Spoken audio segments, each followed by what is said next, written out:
La palabra del Señor dice de esta manera: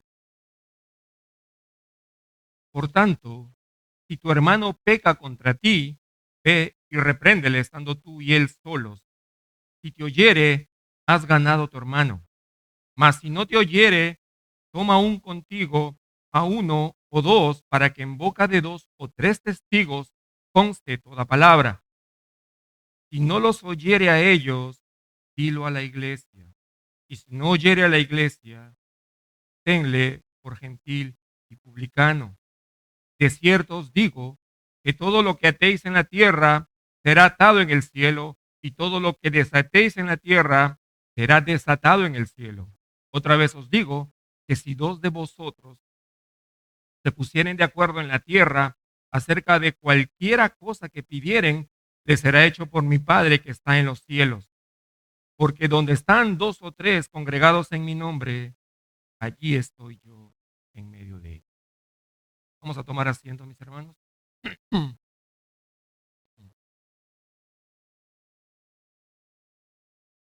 Padre bueno, te damos todo honor y toda gloria, Señor, porque tú eres digno de recibirlas.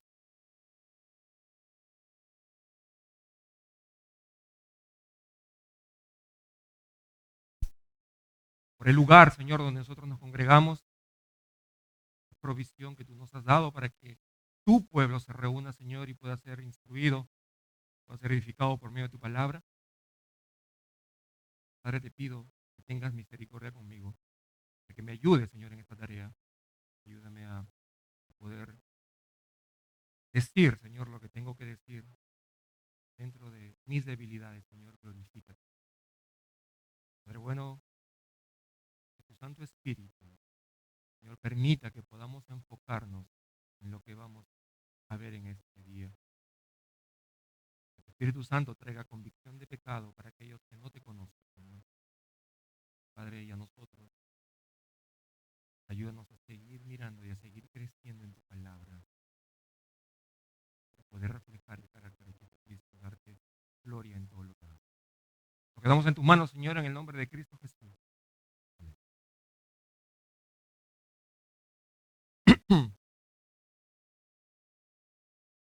Una de las cosas que enfrentan muchas familias es tener como norma el de no tocar ciertos temas al interior de ellos, porque son incómodos.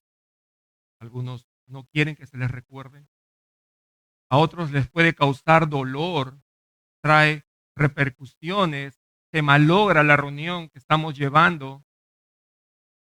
Hay diferencias entre los integrantes de una familia, así que por el bien de todos, ciertos temas no se tocan, para que las cosas se mantengan en paz, para llevar bien la fiesta, como se dice comúnmente. Y así es como viven, como hemos vivido, pero muchas familias. La Iglesia Universal es la familia que Dios ha unido para sí por medio de la sangre de Cristo, y cada iglesia local está formada por una pequeña gran familia con la cual tenemos una relación de pacto. El adorar al Dios Trino, de amarnos y cuidarnos los unos a los otros y dar testimonio al mundo de nuestra fe. Y lamentablemente, donde a veces, muchas veces, no se tratan ciertos temas, ya sea por desconocimiento o por temor. En Hechos 20:27 dice que debemos ser instruidos en todo el consejo de Dios para no caminar y para no actuar en ignorancia, sobre todo cuando hablamos de enfrentar y corregir el pecado. De no tener temor al hombre cuando obedecer a Dios se refiere, porque muchas iglesias no corrigen, lamentablemente, para no tener enfrentamientos con el hermano, para que no se enoje, porque, hermanos, somos tan sensibles que podemos decidirnos irnos de la iglesia. Además, ¿cómo le vamos a decir algo si es el que más ofrenda? si pertenece al círculo interior del pastor, tiene carisma y si se va se puede llevar media iglesia. Pueden haber muchas razones, mis hermanos, por la cual no se puede confrontar el pecado y se ponga las cosas debajo de la alfombra, pero ninguna razón será bíblica para no enfrentar el pecado dentro de la iglesia. A diferencia de las familias terrenales, el enfrentar y corregir el pecado es un tema de suma importancia que no debemos dejar pasar por alto. Primero, porque es importante para Dios,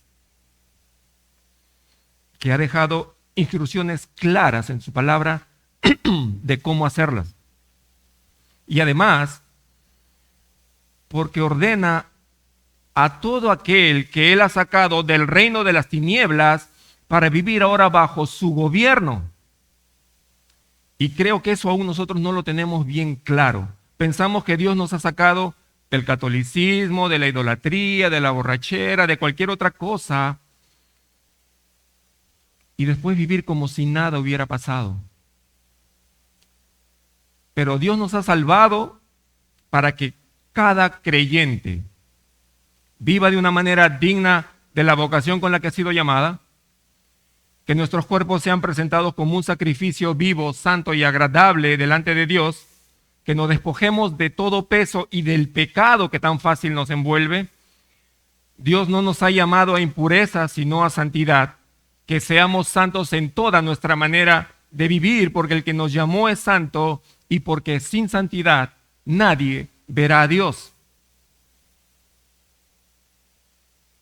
Porque el fin y el propósito es que la iglesia refleje y dé a conocer al mundo la gloria de un Dios santo y justo, que cada miembro de la familia de Dios honre el nombre de su Hijo, siendo coherente con lo que dice creer, caminando en santidad, y refleje a Cristo cuando Cristo estuvo aquí en su carne.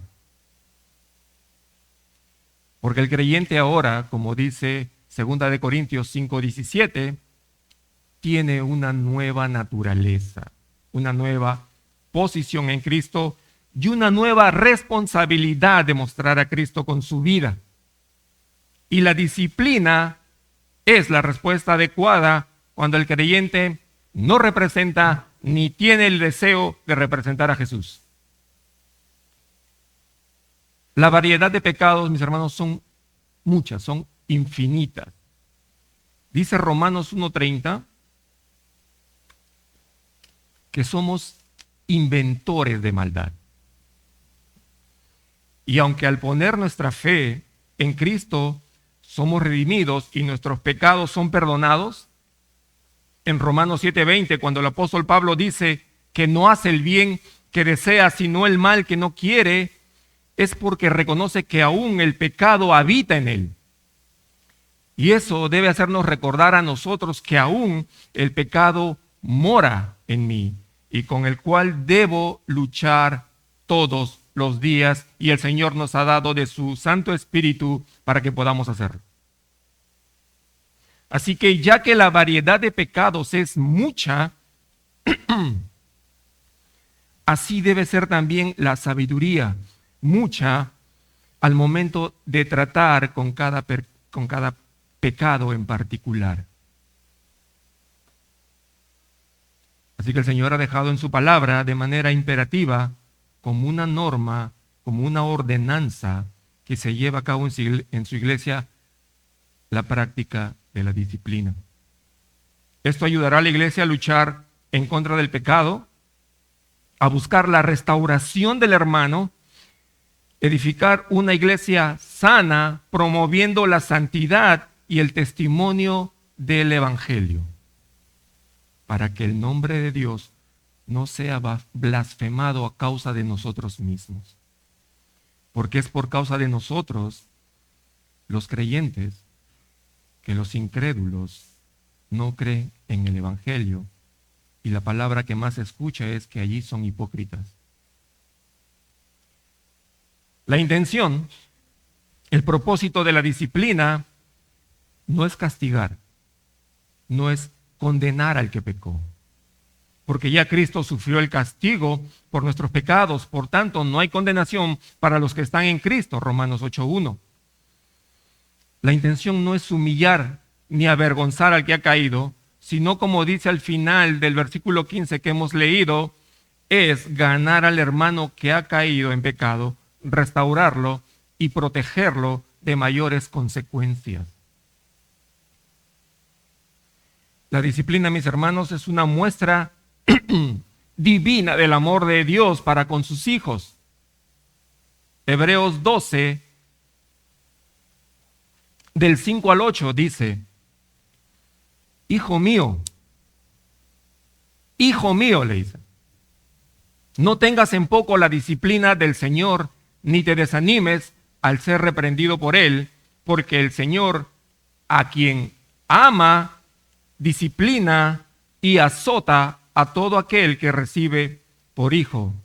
Si soportáis la disciplina, Dios os trata como a hijos, porque ¿qué hijo es aquel a quien el Padre no disciplina? Pero si se os deja sin disciplina, de la cual todos han sido participantes, entonces sois bastardos y no hijos. Uno como padre no disciplina hijos ajenos, pero todo verdadero hijo de Dios experimenta la amorosa disciplina del Padre, porque aún somos imperfectos, porque aún el pecado mora en nosotros. Es una bendición cuando somos disciplinados por nuestros pecados, porque no solo es corregirnos del error, sino que esa corrección trabaja para nuestro bien, para que nosotros podamos así ser participantes de la santidad de Dios. Y para esto nosotros hemos tomado como base este pasaje que hemos leído en Mateo 18, del 15 al 20,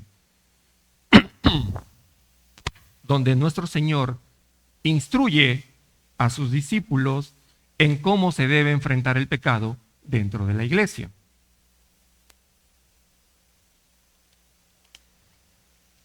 Confrontando el pecado a solas, versículo 15, la iglesia ayuda en esa tarea, versículos 16 y 17.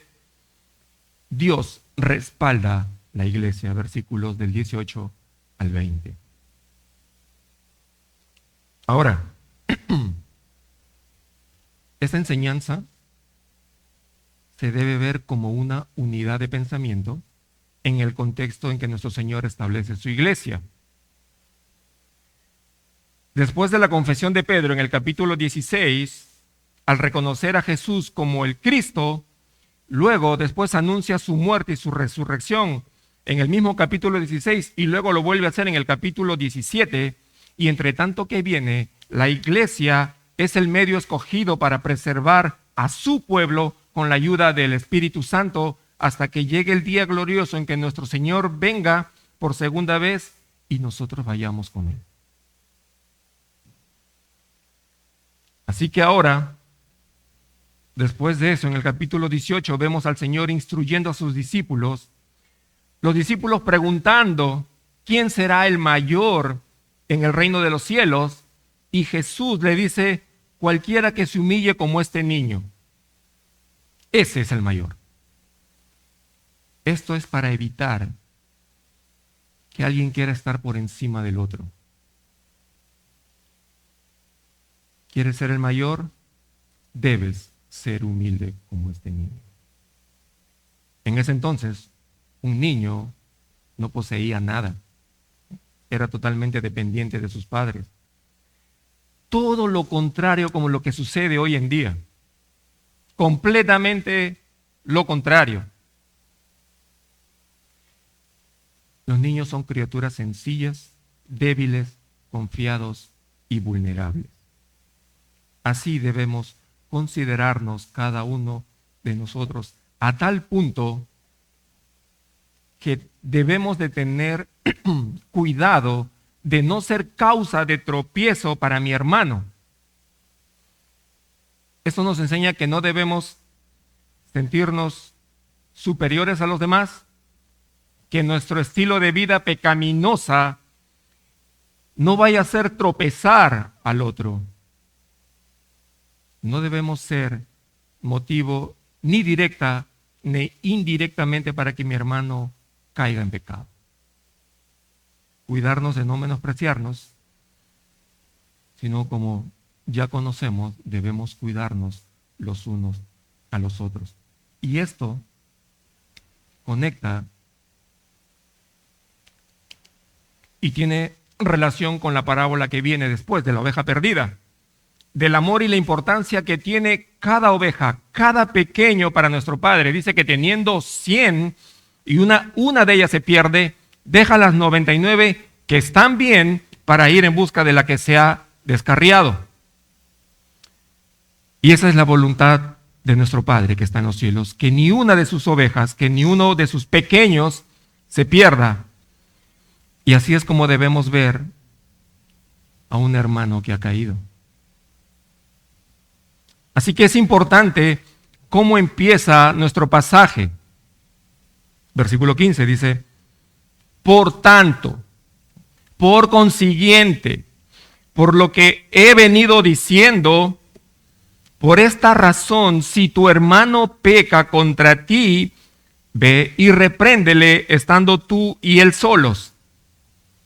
Si te oyere, has ganado a tu hermano.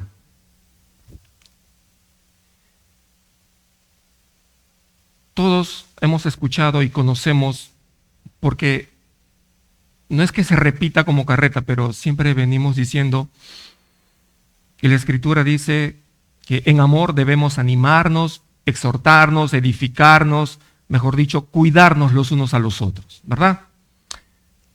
Pero a veces uno se queda en uno de los lados. A mí me tienen que cuidar, a mí me tienen que amar, a mí me tienen que animar, a mí me tienen que exhortar, que oren siempre por mí, que me ayuden a mí, y evitamos y no nos consideramos del otro lado. Que yo tenga la responsabilidad de hacer eso con mis hermanos.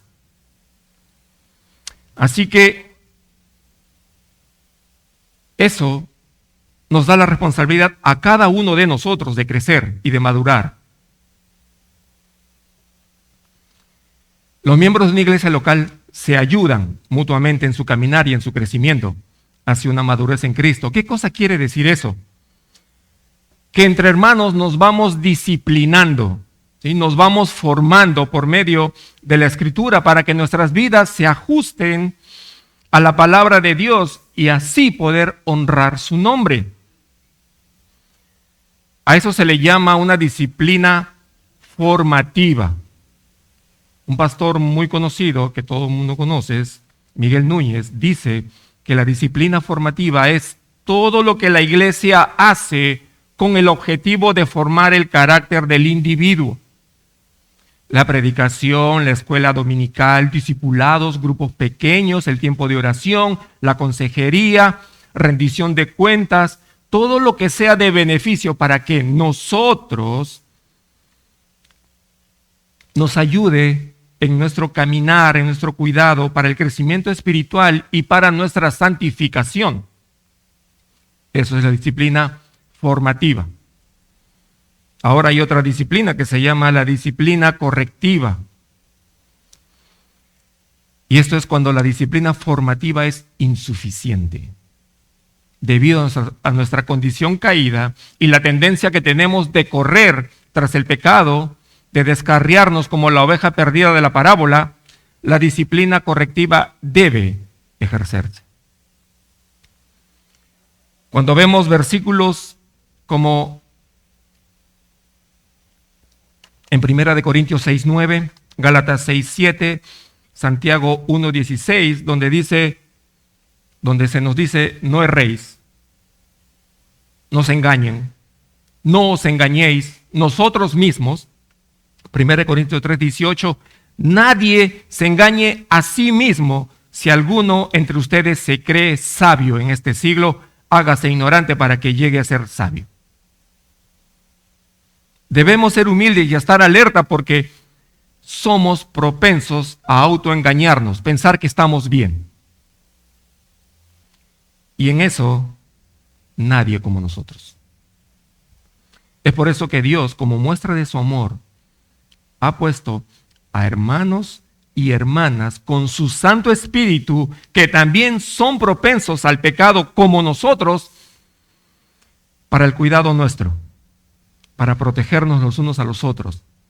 Y así su poder se glorificará en medio de nuestras debilidades.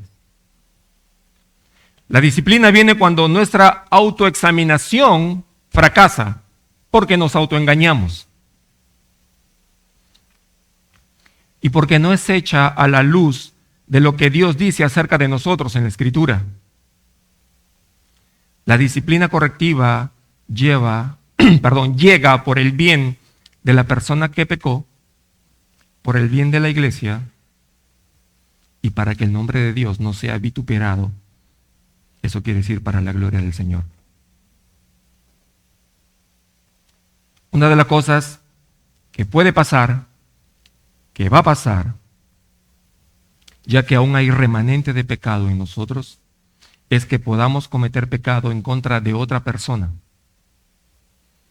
Y nuestro corazón, que es engañoso, nos gana, nuestras emociones nos traicionan. Muchas veces vamos a querer actuar tratando de ser más buenos que Dios.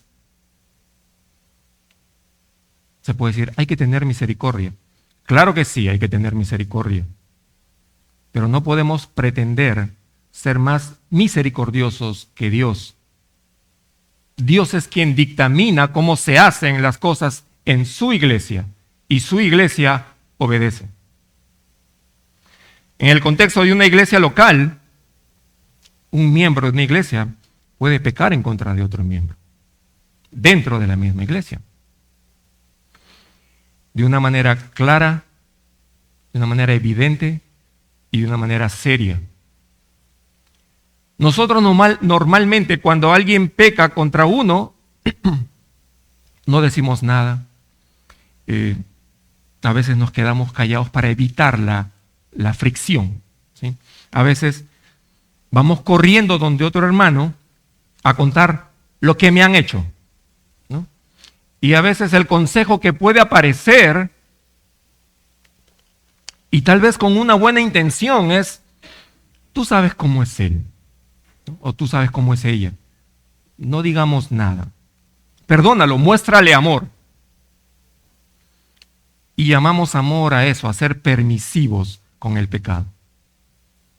Buscamos la paz a costa de la santidad de Dios. Pero eso no es lo que vemos en el texto. Viendo esta primera parte del texto, lo primero que debemos ver es que es un mandato divino. La manera en que la iglesia debe proceder ante el pecado de uno de los nuestros o ante mi pecado es un mandato de Dios. No es una actitud antojadiza de algo que se le ha ocurrido al pastor o a los líderes de cómo hacerlo, sino que es un mandato de manera directa y de manera personal a cada uno de sus hijos. Ahora, aquí en la versión que leí, es la Reina Valera, dice: si tu hermano peca contra ti, aunque en otras versiones, como en la Biblia de las Américas, solo dice: si tu hermano peca. Y esta última me parece más completa, me parece mejor. Porque podríamos pensar o estar tentados a decir que solo debo confrontar al hermano que ha pecado contra mí. ¿Y qué pasa si soy testigo del hermano que ha pecado en contra de alguien más? ¿No? Un pecado en contra de su integridad, un pecado en contra de la sociedad fuera de esta iglesia. ¿No debo decir nada? Total, yo no he sido el afectado. Así que el punto no es si tú eres testigo o si han pecado contra ti. Seas o no el afectado, el Señor ordena en primer lugar: ve. Dios te da la oportunidad de amarlo al estándar que Dios mismo pone. y debe ser de bendición para tu hermano o para tu hermana, siendo tú, él o la que tenga la iniciativa de buscar la reconciliación, aun cuando el hermano que pecó no tenga ni la iniciativa ni el interés de pedir perdón. Si has creído en la obra de nuestro Señor Jesucristo, es tu tarea, es mi tarea de ir a buscarlo, de ir a reprenderle de una manera personal, privada y reservada. El Señor no ordena que vayas a avisarle corriendo al pastor o a otro hermano, o para que se dé cuenta de su pecado, no digo nada y empiezo a tirar indirectas. Debemos ir personalmente tratando de convencerlo, de razonar con él o con ella por medio de la Escritura.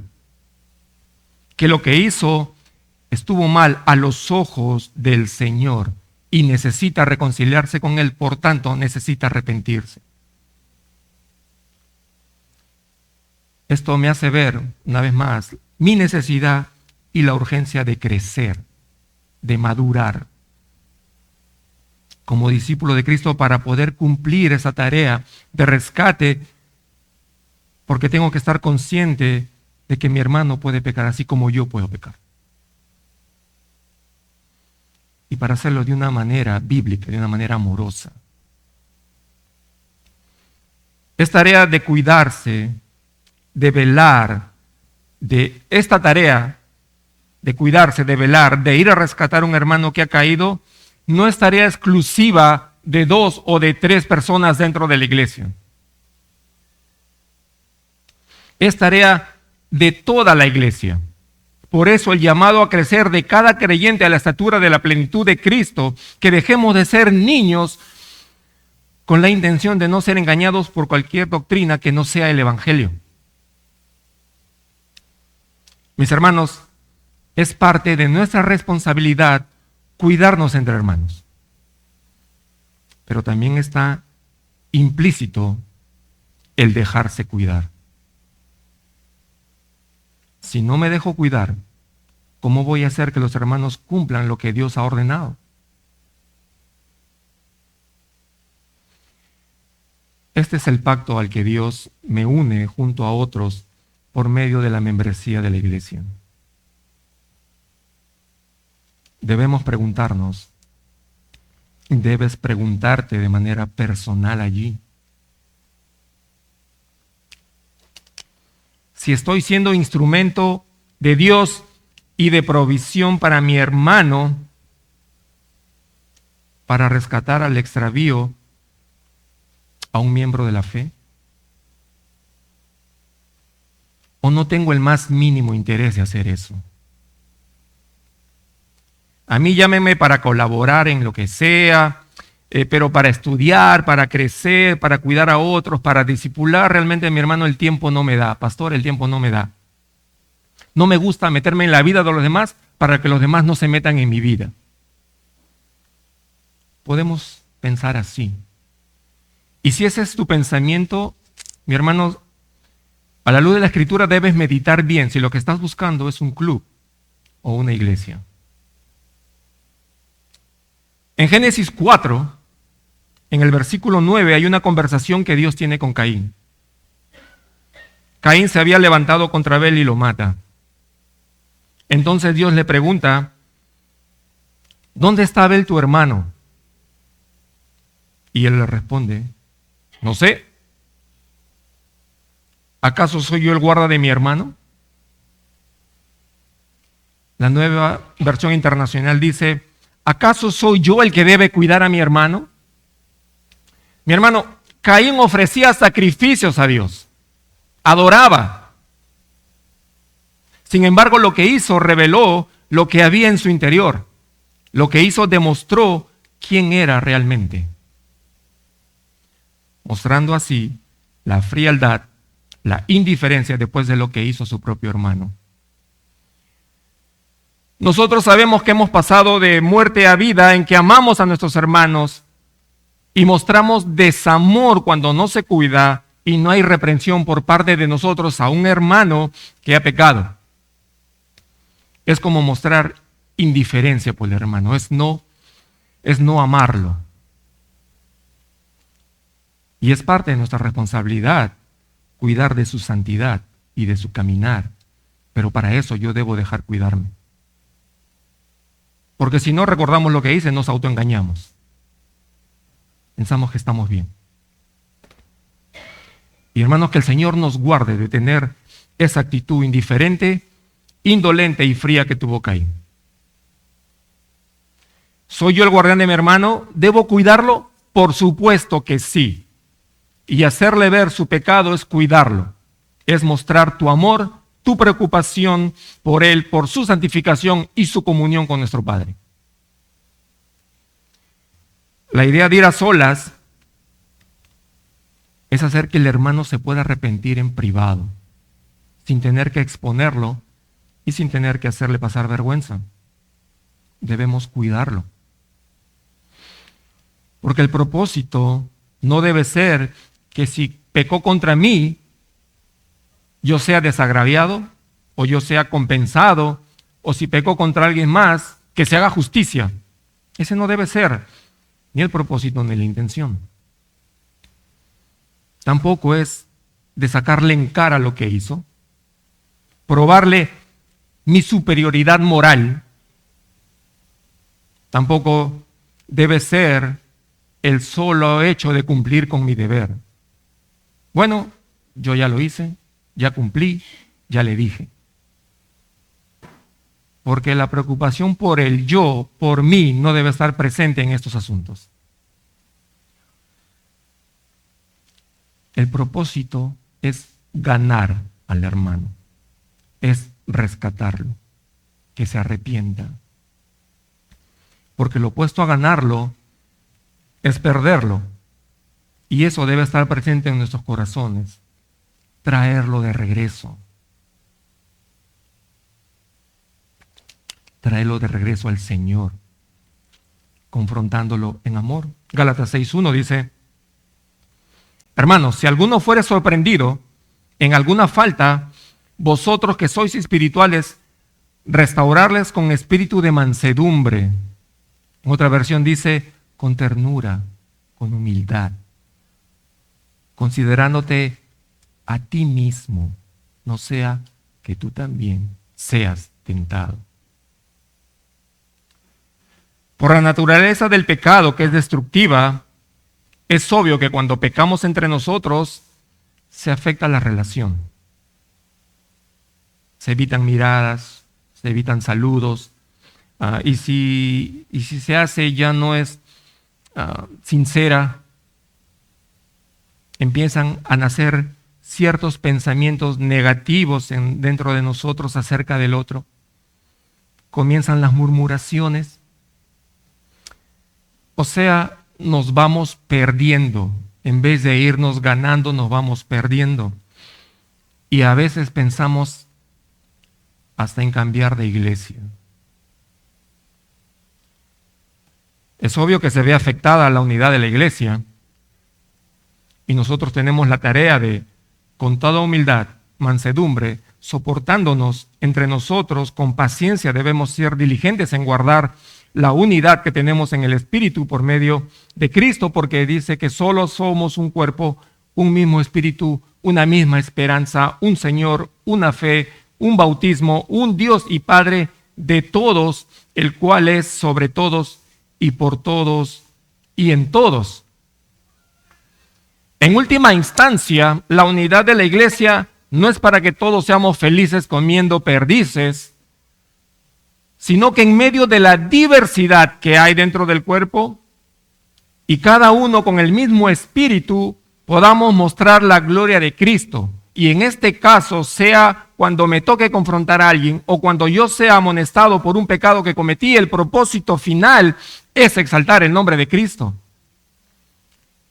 y darle a conocer a Él a través de aquellos que fuimos alcanzados por la misericordia y la gracia de Dios, para anunciar no nuestras virtudes, sino las virtudes de aquel que nos amó, que nos llamó de las tinieblas a su luz admirable. Somos una nación santa y como tal debemos conducirnos en santidad. Así que hacernos de la vista gorda no es una opción para el verdadero creyente. Cuando alguien venga a contarnos acerca del pecado que un hermano ha cometido, debemos preguntarle si ya fue a hablar primeramente con él. A no ser que realmente su intención sea de buscar ayuda para poder ir, porque no sabe cómo hacerlo. Que tu intención no sea de pasar la responsabilidad a otro hermano. El Señor nos manda y dice, ve, tú, ve. Al buscar el arrepentimiento de un hermano, pueden pasar dos cosas. Que nos oiga, si oye, le habremos ganado y daremos gloria a Dios por eso. Pero existe otra opción, que no quiera oírme. Que él no crea que haya pecado, que no se arrepienta. Entonces, aún hay trabajo que hacer. El rescate requiere que se sumen otros miembros. Ahora empieza a involucrarse de manera progresiva a los miembros de la iglesia. Y creo, y es sabio, involucrar a hombres y mujeres con un carácter piadoso, que muestren frutos de su madurez. Los líderes serían apropiados porque en el caso de que no se arrepienta, serán ellos los que tengan que informar a la iglesia. Versículos 16 y 17. Mas si no te oyere, toma aún contigo a uno o dos para que en boca de 2 o 3 testigos conste toda palabra. Si no los oyere a ellos, dilo a la iglesia, y si no oyere a la iglesia, tenle por gentil o publicano. La intención sigue siendo buscar el arrepentimiento de la persona y ser lentos para juzgar.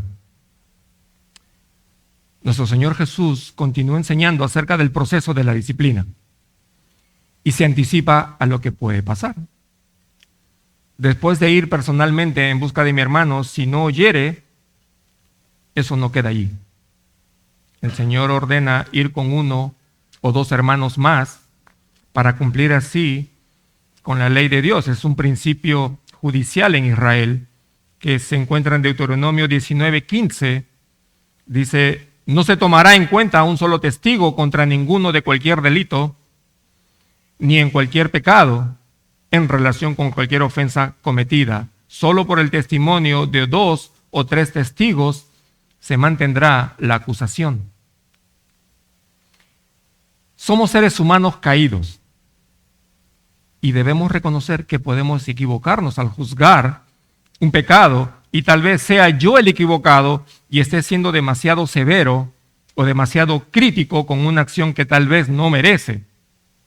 Así que será necesario la ayuda de 1 o 2 hermanos más. Ahora, esos hermanos no van a ir como justicieros, deben de ir con la misma actitud con la que fue el primer hermano, con ternura, con humildad, considerándote que no seas tú el próximo que esté allí.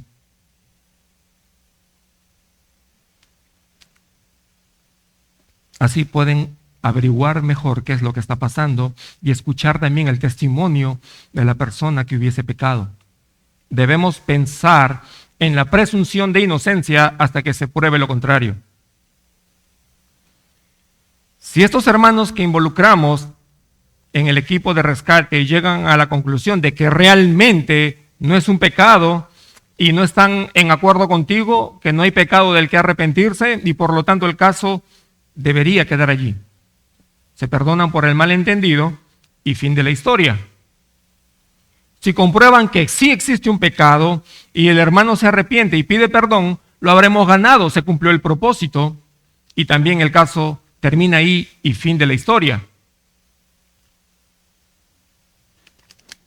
Pero si llegara a comprobar que efectivamente existe pecado y al haber nuevamente una confrontación y exhortación al arrepentimiento, no los oyere, es ahí cuando se debe dar aviso a la iglesia en su totalidad acerca del pecado que ya ha pasado por las dos primeras etapas.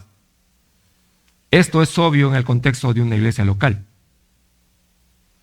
Para que sea ahora toda la iglesia la que no solamente tenga conocimiento de lo que está pasando, sino también para que la iglesia se involucre amorosamente y busquen juntos en oración, exhortación y palabra el arrepentimiento del hermano. El propósito de esta amonestación pública es mover a la iglesia a actuar como una familia para tratar de rescatar al hermano. Y aun cuando después de agotado todo ese proceso la persona persiste o persistiera en mostrar un corazón endurecido por su pecado y no se arrepiente, lamentablemente tiene que ser disciplinado y no podemos seguir confirmando la profesión de fe de esa persona. Nuestro Señor Jesucristo le dice a sus discípulos: tenle por gentil o publicano. ¿Qué significa eso? A simple vista podemos ver que la palabra excomulgar o la palabra expulsar no se encuentra de manera explícita, pero viendo el contexto judío, un gentil era una persona que estaba afuera, excluida, alejado de la ciudadanía de Israel.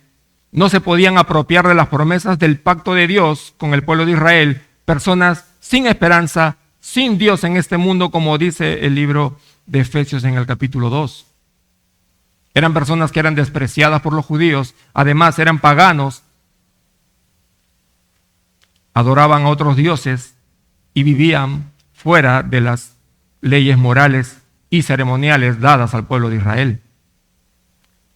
Y el publicano, aunque era judío, era considerado un traidor del pueblo, porque trabajaban para los gentiles, en este caso trabajaban para los romanos, eran injustos, se enriquecían con el dinero de los impuestos que cobraban, extorsionaban a su propio pueblo, no se los podía ver por las sinagogas, eran detestados y la sociedad judía los aislaba y los evitaban. Así que los discípulos entendían perfectamente cuando el Señor les dijo: tenlo por gentil o publicano. Eran personas que no podían ni tenían el derecho de convivir con ellos. Con gran dolor hay que apartarlo de la comunidad de los santos al no querer aceptar la amonestación de toda la iglesia. Es tratarlo como un no creyente, un no convertido, alguien que no puede estar presente en la asamblea, en la reunión de los santos, y por consiguiente la membresía le es removida. Y parece contradictorio con lo que muestra la Escritura respecto al Señor Jesucristo, a quien se le acercaban y compartía con los publicanos y pecadores, se sentaba a comer con ellos. El Señor, y es verdad, el Señor nunca los rechazó, pero no se reunía con ellos para hacer vida social o para irse a comer un asado.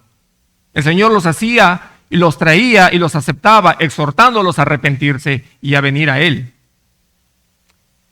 También podría ser contradictorio la manera en que Pablo afronta el pecado en la iglesia de Corinto, en el capítulo 5 de su primera carta a esa iglesia, porque era vox populi, era de dominio público que entre ellos había alguien que estaba cometiendo pecado de inmoralidad sexual. Un hombre que tenía como esposa a la mujer de su padre.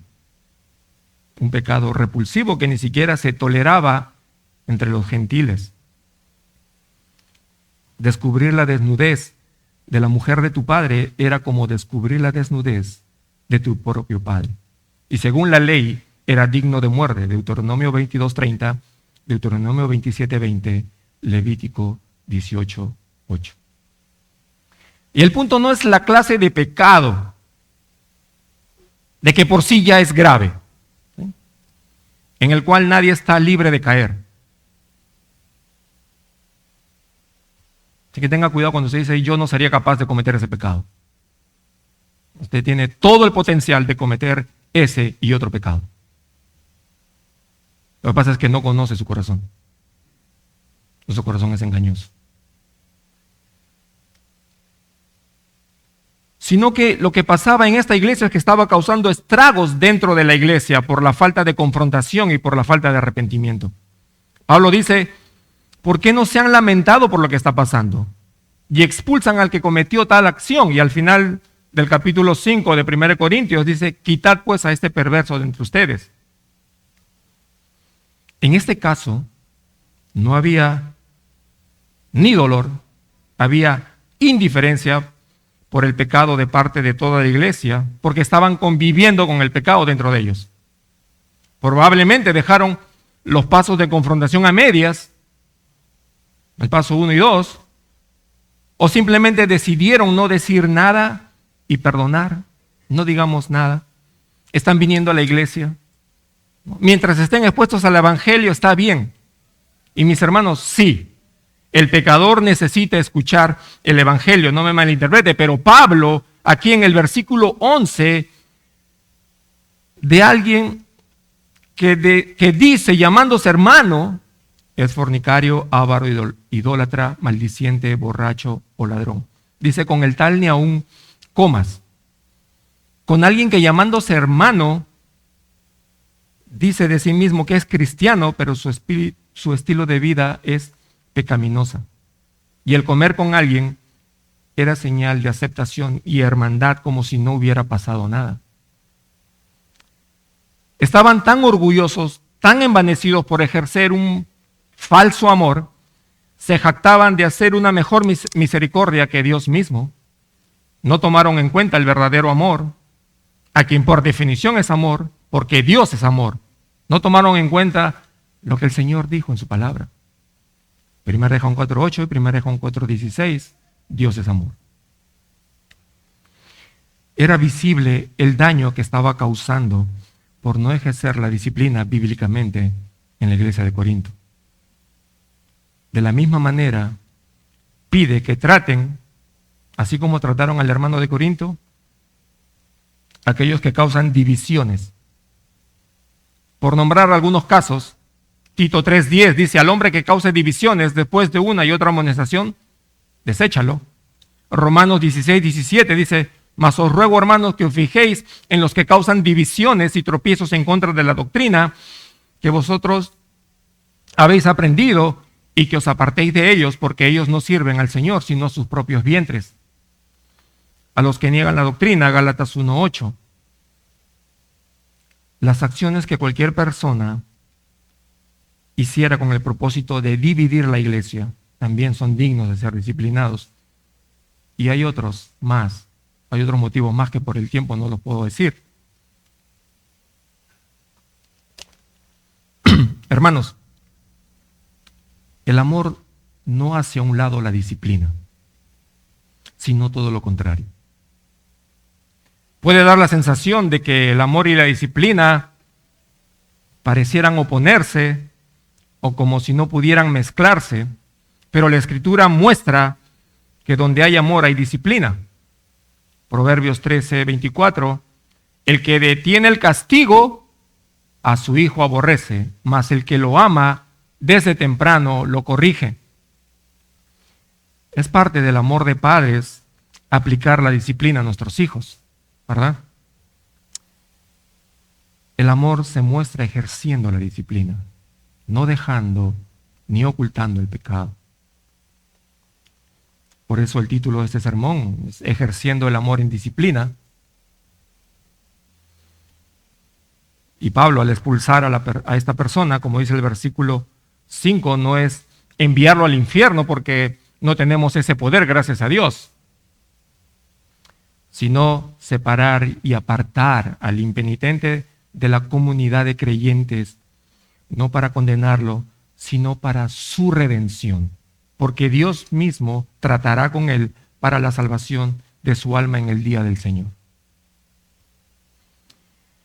Y no tiene, como ya dijimos, nada que ver con el tipo de pecado que alguien cometa, sino con la falta de arrepentimiento que muestra el pecador. Primera de Juan 1:9 dice que si confesamos nuestros pecados, Él es fiel y justo para perdonar nuestros pecados y limpiarnos de toda maldad. Y mis hermanos, la expulsión de alguien es dolorosa. Somos un cuerpo y es inevitable sentir dolor. Porque cuando un miembro padece, todo el cuerpo se duele. Primera de Corintios 12. Así que no debemos pensar que es por falta de misericordia. Si eso fuera así, tendríamos un lío directo con Pablo y con el mismo Señor Jesucristo. Mejor dicho, teníamos un gran problema con Dios porque fue su Espíritu Santo quien inspiró toda la Escritura. Recordemos además que Adán y Eva fueron expulsados por Dios mismo del Edén por haber pecado voluntariamente en contra de Él, y eso no fue por falta de misericordia. Dios los confronta y no reconocieron su pecado, sino que se excusaron de lo que hicieron. Uno de ellos dice, no, fue la serpiente, me engañó. Adán le dijo, no, y encima le echa la culpa a Dios, fue la mujer que tú me diste. No reconocieron su pecado. Así que por amor los expulsa porque debían morir, y en su gran misericordia retrasa su muerte física. La paciencia que tiene Dios con nosotros. Mueren espiritualmente, pero no mueren físicamente. Y en medio de esa maldición que les fue impuesta, les dio una esperanza. Les dio una promesa de que vendría de la simiente de la mujer. Y como ahora conocemos la historia de la redención que ha sido revelada en la Escritura, esa esperanza está en Cristo. Así que la expulsión de alguien que no se arrepiente de su pecado es dolorosa, pero es una muestra del amor de Dios. Si no lo vemos así, o no lo veíamos así, debemos reconocer que seguimos siendo necios, que hay cosas que van más allá de mi entendimiento. Debo reconocer que Él es Dios, que Él es todopoderoso, que Él es el soberano, que Él tiene una infinita sabiduría y que hace todas las cosas buenas y perfectas. Aquí hay algunos propósitos por el cual se da la expulsión de alguien dentro de la iglesia, y es que al verse alejado de los hermanos, al verse alejado de la comunión de los santos, pueda ver su condición real y experimentar un verdadero arrepentimiento. Si el Espíritu Santo mora en esa persona, traerá convicción de pecado y se arrepentirá, y le recibiremos con los brazos abiertos para su restauración y le daremos la gloria a Dios. Ahora, quiero hacer un paréntesis ahí.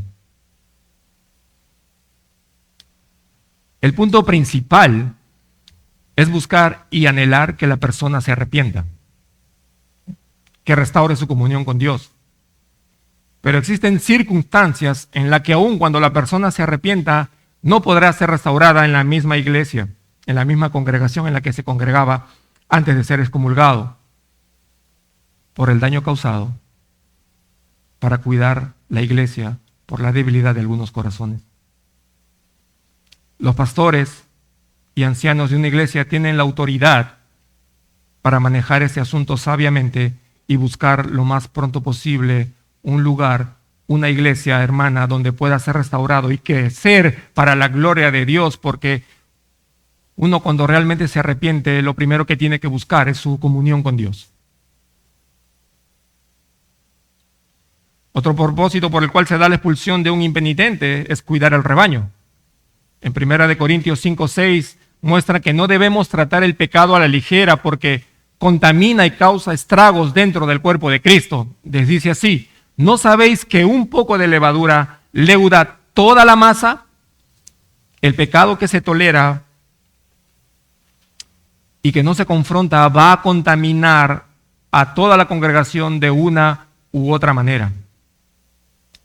En 1 Timoteo 5:20 dice que a los que persisten en pecar, repréndelos delante de todos para que los demás también teman. Y esto no se trata de regañarlo delante de todos para que tengan miedo. El punto es sentar un precedente y promover la santidad dentro de la iglesia. Y tener temor no es tener miedo, es tener al contrario amor, reverencia, admiración y respeto por el Dios que los ha salvado. Tener respeto y admiración por la iglesia donde los ha puesto. Porque no jugamos a ser iglesia. La iglesia está llamada a reflejar la gloria de un Dios santo porque tiene un valor infinito, invaluable, no por lo que las componen, sino por el precio que se pagó por ella. Porque fue comprada a precio de sangre y fue la sangre preciosa de nuestro Señor Jesucristo, el Hijo de Dios, la segunda persona de la Trinidad. Y para eso, Dios respalda a la iglesia junto con sus líderes en las decisiones que tomen si se siguen bíblicamente, y ese es el último punto. Versículos 18 y 20. De cierto os digo, versículo favorito de muchos en otras iglesias, que todo lo que atéis en la tierra será atado en el cielo, y todo lo que desatéis en la tierra será desatado en el cielo. Otra vez digo que si 2 o 3 se pusieren de acuerdo en la tierra acerca de cualquier cosa que pidieren, les será hecho por mi Padre que está en los cielos, porque donde están 2 o 3 congregados en mi nombre, allí estoy yo en medio de ellos. Y quiero decir que lamentablemente, tristemente, estos versículos son muy mal usados en muchas iglesias. Y con temor digo si se pueden llamar iglesias. Enseñando, o mejor dicho, mal adoctrinando de una manera perversa, aislada del verdadero contexto. Para decir cosas como estas, de que tenemos un poder mágico en nuestra boca para desatar bendiciones materiales, que podemos atar enfermedades, maldiciones, o para entrar en una especie de guerra espiritual contra el diablo y atamos espíritus que nos están atacando como si tuviéramos el poder de hacer eso.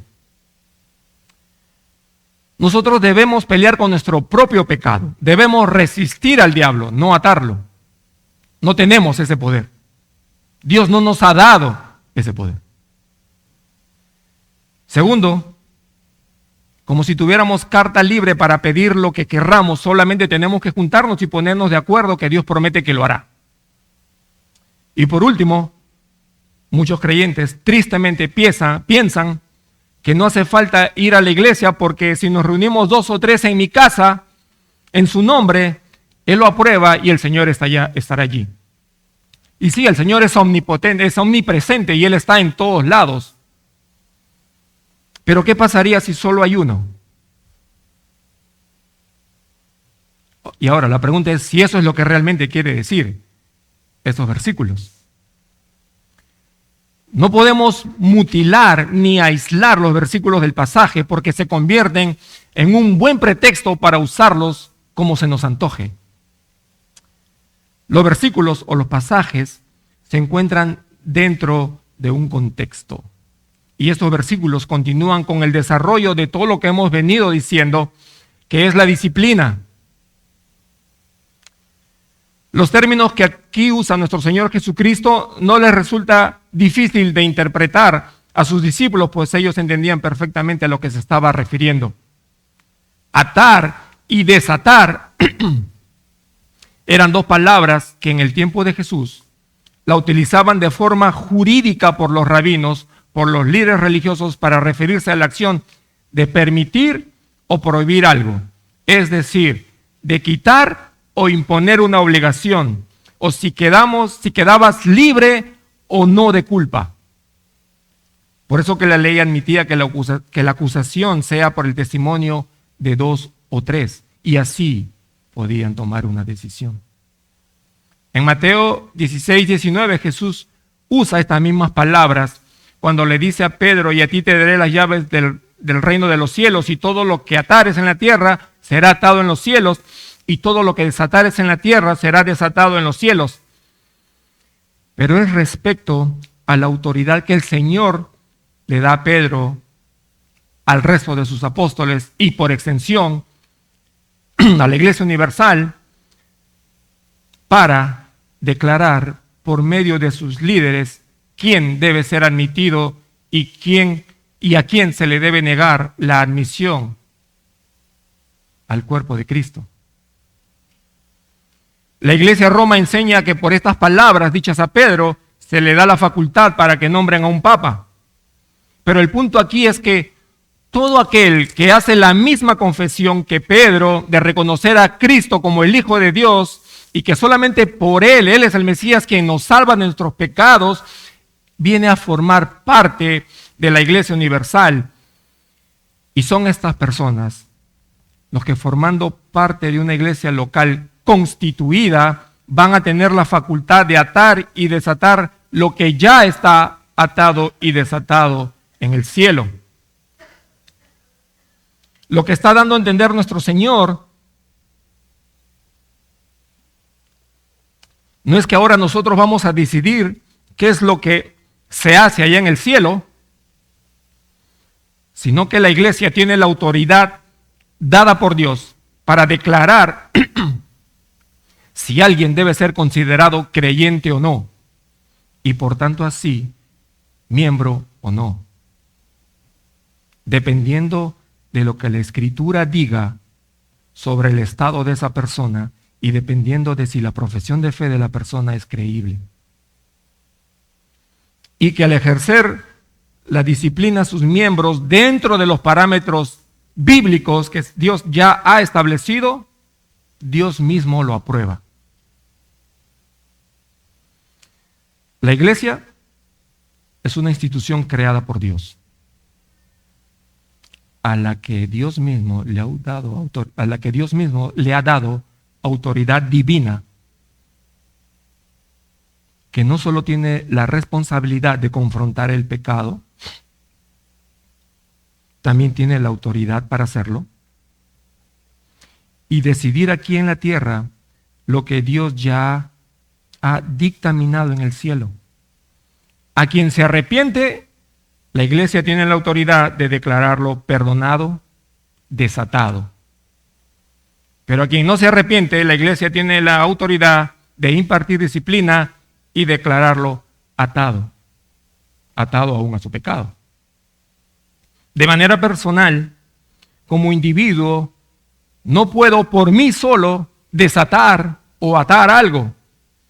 Esa responsabilidad descansa en el gobierno de la iglesia, quien representa a la iglesia local y guía bíblicamente a sus miembros en la toma de decisiones.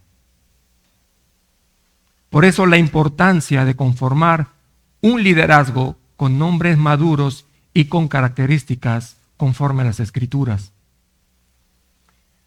Porque se imaginan en el desorden y el desacuerdo que habría si nos ponemos a debatir aquí entre todos el caso de un hermano. No habría orden, sería un caos. Eso también quiere decir que no tengo tampoco ni el poder ni la autoridad individual de desatarme. ¿Cómo así?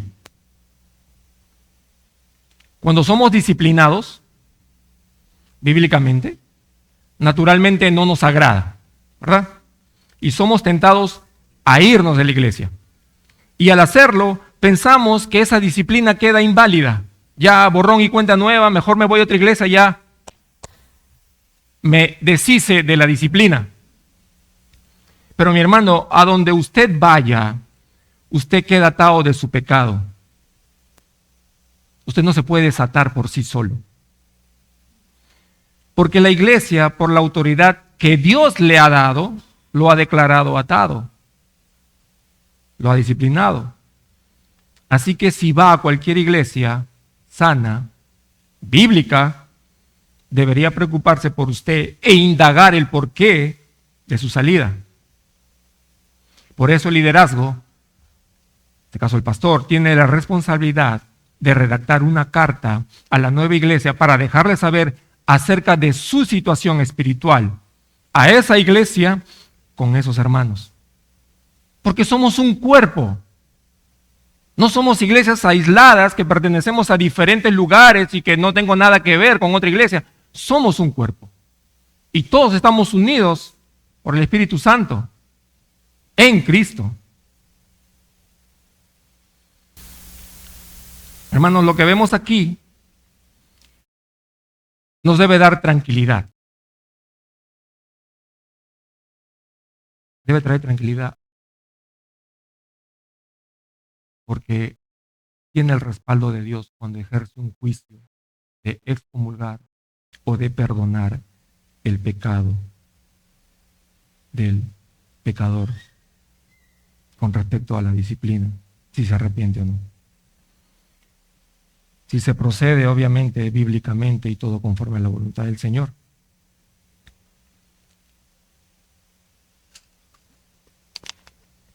Mis hermanos, como iglesia, podemos errar, ¿sí? No somos infalibles.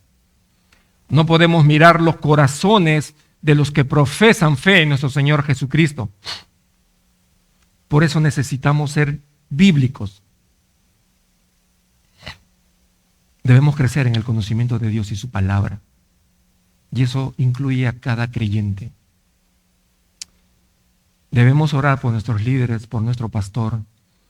Debemos ser instruidos, como ya dijimos, en todo el consejo de Dios para tomar decisiones que se conformen a su voluntad. Nuestro Señor Jesucristo vuelve a recordarles en el versículo 19 y 20 algo que Él ya había dicho en el versículo 16. Otra vez os digo que si dos de ustedes se pusieren de acuerdo en la tierra acerca de cualquier cosa que pidieran, será hecho por mi Padre aquí en los cielos. Y eso se refiere a los acuerdos tomados por la iglesia en referencia a la disciplina. Dios está atento a nuestras oraciones, se agrada de ellas cuando son tomadas conforme a sus propósitos y para sus propósitos. No estamos solos en ningún momento del proceso de disciplina a alguien, porque donde están 2 o 3 congregados en mi nombre, allí estoy yo en medio de ustedes. Mis hermanos, no estamos solos en el momento cuando 2 o 3 se unen con el propósito de traer a un hermano al arrepentimiento. Estos 2 o 3 se unen como testigos durante el proceso de confrontación por el pecado y se unen para buscar la reconciliación entre hermanos. Cristo promete estar en esa tarea. Allí en medio de 2 o 3 testigos que se reúnen en su nombre, bajo su autoridad, siendo como niños, humildes en dependencia de Cristo para buscar su dirección y sus intereses. Y el éxito de nuestras oraciones no dependen ni se deben a nosotros. No está en cuánta fe yo le ponga, no está, aunque debemos orar con fe, no está en cuánto ayuno yo haga, aunque debemos ayunar, sino en la presencia de nuestro Señor a causa de Cristo. Que nuestras oraciones, al buscar la reconciliación, la pureza, la santidad de su iglesia, que nos conforme a su voluntad, serán respondidas por nuestro Padre que se encuentra ahí en los cielos. La pregunta final es sobre quiénes Dios, por medio del liderazgo puesto en la iglesia, y en este caso en las iglesias locales, ejercerá el juicio y determinará la disciplina bíblica y determinará quiénes son y quiénes no son. Sobre cualquier persona. La respuesta parece obvia, ¿no? Es sobre sus hijos. Pero en 1 Corintios 5, 12 y 13, los llama de una manera particular. Dice así, porque ¿qué razón tendría yo para juzgar a los que están afuera? ¿No juzgáis vosotros a los que están adentro? Porque a los que están afuera, Dios juzgará. Quitad a ese perverso de entre nosotros. Dice que es la iglesia los que juzgan a los que están adentro. Porque a los que están afuera, Dios los juzgará. Claramente se ven 2 grupos de personas. Los que están adentro y los que están afuera. Los que son hijos de Dios y los que no son sus hijos. Ahora, ¿quiénes están adentro? ¿Cómo conocemos a los que se encuentran adentro? No todos los que vienen cada domingo están adentro. Es importante saber quiénes están adentro. Porque el liderazgo, el pastor va a rendir cuentas Así que el liderazgo de una iglesia local solamente va a tener autoridad sobre los que están adentro. La iglesia local solo tiene autoridad y responsabilidad sobre sus miembros. Por eso es importantísimo la membresía de la iglesia, para que el pastor pueda reconocer quiénes están adentro, quiénes son sus ovejas. Nuestra tarea como iglesia es compartir y proteger el evangelio, es afirmar y supervisar a los profesantes del evangelio. ¿Quiénes son ellos? Los que están adentro, los miembros de la iglesia. Mi hermano, si tú eres miembro, ten presente que Dios te ha puesto adentro únicamente por su gracia, para la alabanza de su nombre, y esto implica buscar la santidad, para la cual tienes hermanos que se han comprometido por medio de la membresía con Dios y con su palabra a cuidarte. Te van a exhortar, te van a corregir, lo mismo que tú debes hacer con nosotros. El propósito es proteger el evangelio y exaltar el nombre de Cristo. Además, tenemos la responsabilidad de recibir a aquel que profesa creer en su Hijo para honrar su nombre y expulsar a todos aquellos que dicen creer en su Hijo y traen deshonra a su nombre. No desprecies el amor de Dios mostrado a través de ellos cuando nos corrigen, de llevarnos al arrepentimiento cuando pecamos. La excomunión por nuestros pecados es consecuente con el carácter que viene de Dios, santo, justo, lleno de gracia y grande misericordia, que nos permite ver lo serio y lo valioso que es la iglesia para Dios. Es la novia del Cordero, que tiene que ser presentada pura y sin mancha y sin arruga delante de Él, y para eso Dios ha ordenado ejercer disciplina en su iglesia. Y mi amigo, si tú no profesas a Cristo como tu Señor y el Salvador de tu alma, y solamente vienes para calmar tu conciencia porque te sientes bien, estás afuera. Y aun cuando digas que crees en Él, pero tu vida no muestra frutos de esa confesión, por lo que dice la Escritura, lo más probable es que estés afuera. Y por lo que leímos, Dios mismo te juzgará. Pero mi amigo y mi hermano, hay esperanza. Hay esperanza en su Hijo, en aquel que le prometió a Adán y Eva. Hay esperanza en Él. Así que ve a Él, corre a Él, arrepiéntete de tus pecados y confiesa con tu boca a Jesucristo como tu Señor y tu Salvador. Y que tu vida muestre frutos de esa confesión que has hecho. Te recibiremos con los brazos abiertos y estarás adentro. Vamos a orar. Padre bueno, Señor, te damos gracias por este tiempo. Mira, Señor, nuestros corazones y la condición que cada uno de nosotros tiene delante de ti. Nosotros estamos desnudos, completamente desnudos delante de ti. Ten misericordia con nosotros, Señor. Tú conoces nuestras debilidades, conoces nuestros pecados. Ayúdanos, Señor, a que podamos luchar con ellos diariamente, porque son aquellas cosas que deshonran tu nombre, Señor. Padre, que podamos ver en la Escritura, que podamos tener temor de aquellas cosas que tú dices y que a veces nosotros no las obedecemos, o pueden haber cosas que nos pueden parecer mejor. Padre, tu palabra es suficiente para la iglesia. Tu palabra es inerrante, es infalible. Ayúdanos, Señor, a que nos conformemos a ella. Llévanos con bien, Señor. Cuídanos de no caer en tentación. Que procuremos la santidad en todo tiempo, en todo momento. Gracias, Señor, por este tiempo, por mis hermanos que han venido el día de hoy.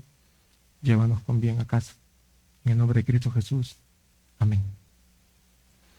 Mis hermanos, vamos a ponernos de pie y vamos a entonar una última alabanza.